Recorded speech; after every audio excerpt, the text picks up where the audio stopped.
veulent étouffer toute résistance et toute lutte, rendre toute alternative impossible, comme Air France, EDF, McDonald's, dans la fonction publique.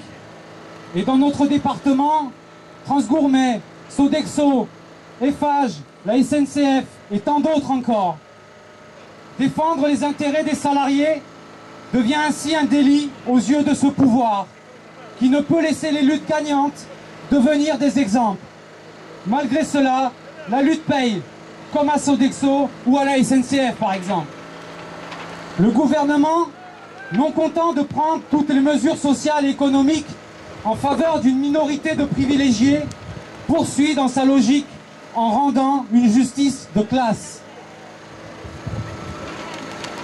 Toutes les organisations CGT des Bouches-du-Rhône et leur union départementale, ainsi que l'ensemble de notre confédération, n'acceptent pas ce jugement inique et mettent tout en œuvre pour que nos camarades soient relaxés.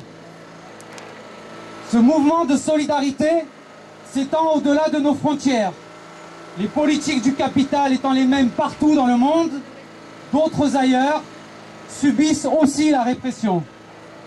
Notons qu'aujourd'hui, en Grèce, a lieu une grève en solidarité avec les camarades de Goodyear.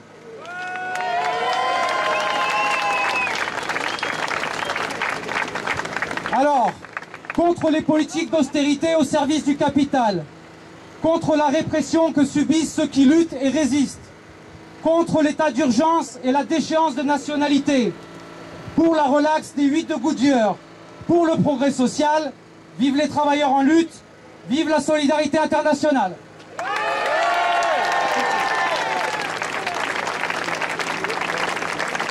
Voilà. Et nous remercions donc la FSU, Solidaire et l'ensemble des organisations progressistes présentes aujourd'hui. Et je voudrais, camarades, pour terminer, adresser à nouveau un message clair, net et précis à ceux qui, dans ce pays, rêvent de voir les travailleurs qui luttent, qui résistent, être jetés en prison, condamnés et salis.